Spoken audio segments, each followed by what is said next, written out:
మనం పరలోకములో ఆయనతో కూడా కూర్చుండబోతా ఉన్నాం.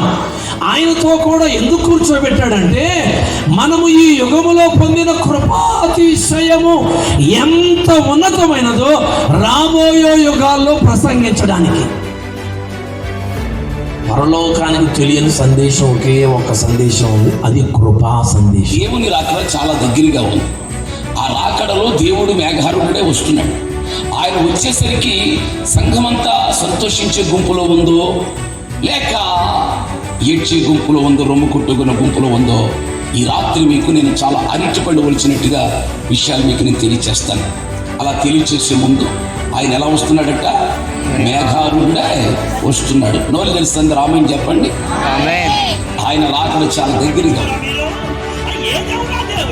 40 సంవత్సరాల పాటు నీ వెంటంటి ఉండి, 40 సంవత్సరాల పాటు కూడుక నిద్రపోక మిమ్మల్ని మీ వెంటంటి ఉండి మిమ్మల్ని కాపాడిన ఆ దేవుణ్ణి అలక్ష్యం చేస్తారా?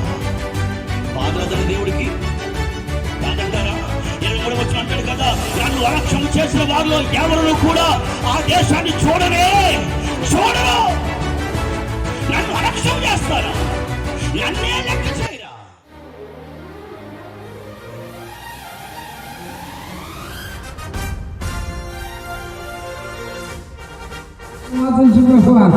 అయ్యా మీ కాపులు అనుగ్రహించినాయి. అయ్యా 3 రాత్రులు వేసిన మాటలు వచ్చినాయి. అయ్యా మంచి మాటలు అనుగ్రహించే ప్రభువా. అయ్యా అయ్యా అమ్మాయి ఈ పక్షులు మొదలుపెట్టుకుంటున్నాం తండ్రి. మా మరాలకు ఇచ్చిన అయ్యా మా సంఘాన్ని గ్రామాన్ని పెద్దలు ఆశ్రయించాడు, పెద్ద నాయకులు ఆశ్రయించాడు. అయ్యా మా గ్రామ ప్రజలందరూ దీవించి మాట్లాడుతున్నాను. ఈ గొప్ప రక్షణ ప్రతి వారికి అనుగ్రహిస్తున్నాయి. ఈ మాకు వాక్యం ఉంటున్నారు తండ్రి, వారిని బలపరచమని ప్రార్థించుకుంటున్నాను. స్తోత్రాలు. పరిశుద్ధాత్మని ఈ కార్యం ఉత్తరపరచండి. ఈ గ్రామంలో ఆశ్రయించమని చేస్తున్నాను. వారి పాటలు పాడే జీవించమని చేస్తున్నాము. స్తోత్రాలు. వారి కుటుంబంలో ఆశ్రయించున్నాయి. అయ్యా రక్షణ పొందే కృపను గడిచారు. అయ్యా గొప్ప రక్షణ పొందుకుని కృపను గడిచి బలపరచమని ఏసీ అన్న ప్రాంతం చేరుకుంటున్నాము తండ్రి. ఆమేన్. హల్లెలూయా.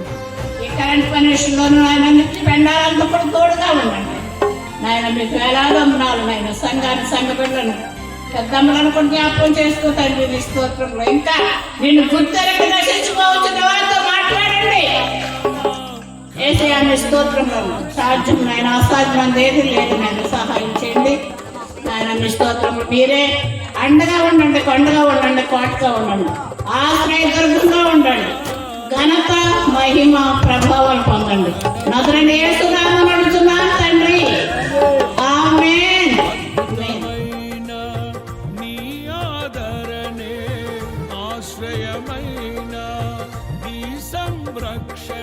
వాల్స్ స్టంట్లు వేసే పథకం ఉంటుంది. శరీరం పాడైపోతే సగం డబ్బు గవర్నమెంట్ పెట్టుకుని బాగు చేసే పథకం ఉంటుంది. కానీ చనిపోయిన తరువాత తిరిగి లేపే పథకం యేసయ్య ప్రభుత్వంలో మాత్రమే ఉన్నది.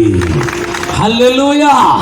కడఘోర శబ్దం రోగిన తర్వాత క్రీస్తు నందుండి మృతులైన వారు తిరిగి లేచి వారు మనము కలిసి యుగ యుగాలు యేసయ్యతో ఆనందించే అద్భుతమైన పథకం యేసయ్య ప్రభుత్వంలోనే ఉంది. ఆయన ఒక్కడే ప్రభువు. అందుకే చెప్తున్నాను,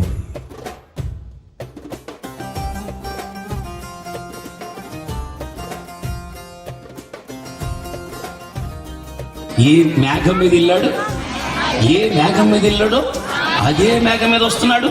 అదే మేఘం మీద నన్ను తీసుకెళ్తున్నాడు. ఎంతసేపు ఉంటుంది మేఘవాహనం? 1 నిమిషం. ఎంతసేపు ఎక్కుతాము?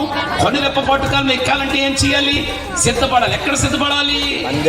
విడిదిగది. విడిదిగది అంటే ఏంటి? సంఘం. ఇప్పుడు రండి, సంఘానికి రావాలంటే ముందు ఎక్కడికి రావాలి?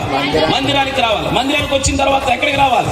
సంఘానికి రావాలి. సంఘంలో ఉన్నవాడు రక్షణలోనికి రావాలి. రక్షణ పొందినవాడు పరిశుద్ధతలోకి వచ్చి మేఘవాహనం ఎక్కుదముగాక, సదాకాలం ప్రభుత్వం ఉందుముగాక, నిత్యత్వములో దేవునితో ఆశీర్వాదకరంగా నిత్య రాజ్యములు ఉందుముగాక.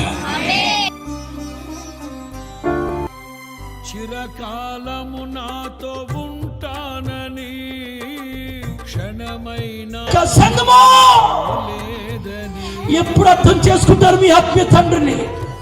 ఎప్పుడు అర్థమవుతారు మీ సేవకుడు? మీకోసం ఉన్నా లేకున్నా, తిన్నా తినకపోయినా, ఈ ప్రాంతంలో ఎవరైనా సేవకులు ఉంటే నేను స్టేజ్ మీద నిలబెట్టి మైకిచ్చి సేవానుభవాలు చెప్పమంటే ఎన్నో కాదలు, ఎన్నో ఏడుపుతో కూడా సన్నివేశాలే. అయినా ఇంత పడుతున్న ప్రయాస, ఇన్ని కోల్పోతున్నా సరే మా దేవుడే మాకు ముఖ్యం, మా సంఘ బిడ్డలే మాకు ముఖ్యం, మా సంఘమే మాకు ముఖ్యమని మిమ్మల్ని చూస్తూ బ్రతికే సేవకులం మేము. ఇలా బ్రతుకుతున్న సేవకులు అంటే ఎందుకు మీకు లోకువ? ఇలా సేవ చేస్తున్న సేవకులు అంటే మీకు ఎందుకు చులకనా? మీ చేతుల్లో పెట్టుకుంటారా వాళ్ళని? మేము చెప్పింది చెయ్యాలి, మేమేదంటే అది మీరు చెయ్యాలి, మేమేదంటే అది మీరు చెయ్యాలి, మాట్లాడాలి అని సేవకులు మీ చేతుల్లో పెట్టుకుంటే ఏం ప్రసంగాలు చేయగలం చెప్పండి? మేము మిమ్మల్ని ఎలా ఆత్మీయంగా పెంచగలం? ఎలా కాలానికి చేస్తాం? ప్రియ సోదరి సోదరులారా, ఈ రాత్రి పరిశుద్ధాత్మ దేవుడు ఎందుకో ఈ మాటలు మాట్లాడుతున్నా మీ దగ్గర.